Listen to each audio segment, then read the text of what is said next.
Jadi program pikiran bawah sadar itu memiliki self defense mechanism. Bahasa Indonesianya, sistem perlindungan diri yang otomatis ia bentuk. Jadi program kita itu pintarnya luar biasa, bahkan melebihi otak kita.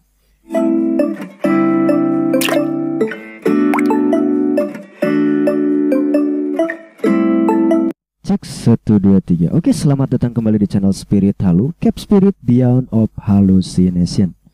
Baik, pada video sebelumnya saya sudah membicarakan tentang program pikiran bawah sadar. Dan saya sudah menjelaskan dengan sederhana bagaimana pikiran bawah sadar dapat mengontrol 88% kehidupan kita. Jadi simpelnya begini, segala sesuatu yang sudah kita input, yang sudah kita serap dari kita masih kecil, entah itu dari orang tua, dari lingkungan, pendidikan, agama, ideologi, budaya, dan lain-lain, kita serap masuk ke alam bawah sadar kita, dan hal tersebut akan menjadi program yang mempengaruhi tindakan kita, perilaku kita, tingkah laku kita, dan membentuk kepribadian kita, kebiasaan kita, karakter kita, pada akhirnya membentuk nasib atau realita kita. Begitu ya. Dan video kali ini akan melanjutkan ya. Jadi buat kamu yang belum menyimak video sebelumnya, harap disimak terlebih dahulu agar pemahaman pada video ini jadi lebih terang, lebih nyambung begitu. Oke, lanjut. Masih tentang program pikiran bawah sadar. Jadi program pikiran bawah sadar itu memiliki self defense mechanism. Bahasa Indonesianya, sistem perlindungan diri yang otomatis ia bentuk. Jadi program kita itu pintarnya luar biasa, bahkan melebihi otak kita. Dia yang udah mengatur hidup kita loh. Kalau misalnya kita tidak memiliki kesadaran ataupun pemahaman mengenai hal ini, tentunya selamanya kita akan dikontrol oleh program tersebut. Dan pada akhirnya kita hanya akan menjadi korban saja. Itulah fungsinya channel ini ya, karena channel ini akan menyajikan informasi berupa pengantar khususnya bagi jiwa-jiwa yang ingin berkembang, bertumbuh, dan memberdayakan agar kualitas kehidupannya menjadi jauh-jauh lebih baik, jauh-jauh lebih indah, lebih bahagia, dan terlepas dari berbagai macam kesengsaraan. Baik, kita lanjut ya. Jadi sistem perlindungan program itu begini. Kalau misalnya ada seseorang yang mengatakan suatu hal yang opposite atau berbeda dengan apa yang kita percayai, berbeda dengan apa yang kita pahami, berbeda dengan apa yang kita yakini, maka secara otomatis program kita akan menganggap hal itu musuh. Jadi kalau misalnya ada orang yang mengatakan suatu hal berbeda dengan apa yang kita percayai, kita akan langsung sensitif dan langsung marah, mengatakan apaan lo. Ada juga yang muna ya, yang bilang oh iya, tapi dalam hatinya bangsat juga loh. Hal itu juga yang menyebabkan banyak manusia berdebat, konflik, ribut, perang, maki-makian, bacok-bacokan. Itu gara-gara apa? Gara-gara belain program, gara-gara self defense mechanism. Begitu ya. Dan sistem perlindungan ini juga reaksinya ada dua ya. Ada yang pakai emosi, dia bisa marah-marah. Ada juga yang pakai logika. Dia langsung ngajak berdebat. Oh nggak bisa, begini. Khususnya orang pintar yang memiliki 1001 macam alasan untuk membuat dirinya hancur. Ya begitu ya. Sekarang begini. Jika kita sudah sadar bahwa ternyata di dalam diri kita ada program-program yang mengatur kehidupan kita, pertanyaannya bagaimana cara merubah atau menghapus program tersebut. Seperti yang sudah saya katakan sebelumnya ya, pertama kita harus menganalisa dulu program apa saja yang ada di dalam. Ketika sudah kita analisa, maka bawalah program tersebut dari alam tidak sadar menuju alam sadar, sehingga kita tahu oh ini toh. Nah, setelah itu kita punya dua pilihan, kita bisa langsung rubah atau lepaskan.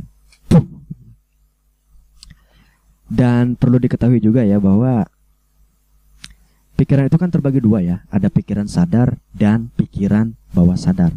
Ternyata di antara keduanya ada sekat pemisah. Nah, sekat ini dinamakan Reticular Activating System atau RAS. Fungsi dari RAS adalah untuk memfilter informasi yang akan masuk.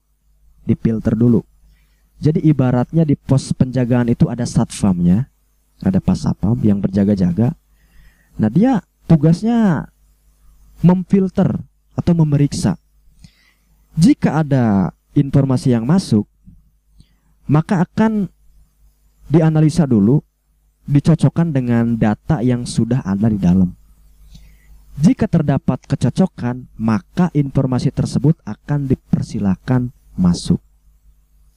Tetapi, jika ternyata tidak ada kecocokan dengan data yang ada di dalam, otomatis informasi itu akan ditolak.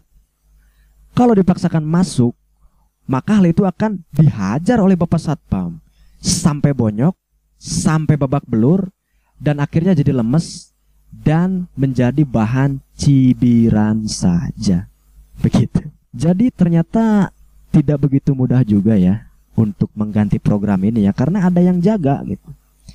Tapi ada momen-momen ataupun waktu-waktu tertentu di mana sang satpam ini lengah menjaga. Biasanya ada pihak-pihak ataupun orang-orang yang memiliki keahlian atau keterampilan dalam mengamati pola tersebut. Contohnya ahli hipnotis, ahli hipnosis, ataupun ahli hipnoterapi, dan sebagainya. Makanya orang-orang tersebut ya bisa memasukkan program kepada seseorang ya, misalnya dari orang yang seret rejeki disetel jadi gampang rejeki, perasaan tidak suka terhadap seseorang dirubah jadi cinta mati, pelet ya, begitu. Kira-kira kapan waktu-waktu ataupun momen-momen di mana sang satpam ini lengah menjaga? Biasanya hal tersebut adalah ketika otak kita di gelombang alfa.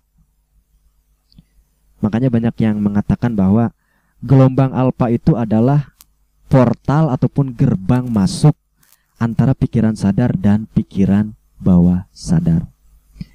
Jika Anda tidak tahu apa itu gelombang alfa, silakan Anda browsing terlebih dahulu ya. Jadi gelombang otak itu ada macam-macam ya. Ada gamma, ada beta, ada alfa, ada theta, dan ada delta. Nah, jadi masing-masing gelombang ini memiliki fungsi ya, sesuai dengan suasana hati kita ataupun aktivitas kita. Begitu. Oke, jadi poin pada video kita kali ini adalah yang pertama, program pikiran bawah sadar itu memiliki self defense mechanism atau perlindungan diri yang otomatis ia bentuk. Reaksinya ada dua, ada yang pakai emosi, ada yang pakai logika. Poin kedua, pikiran sadar dan pikiran bawah sadar disekat oleh Reticular Activating System atau RAS. Poin ketiga, waktu yang tepat untuk memasukkan program ataupun merubah program ataupun mengedit program ataupun menghapus program itu terletak pada saat otak kita berada di gelombang alfa. Oke, mungkin segitu dulu video kita kali ini. Sebetulnya masih banyak hal-hal yang ingin saya sampaikan, cuman waktunya tidak mendukung ya, karena saya juga harus melakukan aktivitas saya di dunia nyata. Jadi kita lanjutkan di kesempatan yang lain ya, di video selanjutnya. Oke, semoga bermanfaat. Kita ketemu di video selanjutnya. Terima kasih. Rahayu.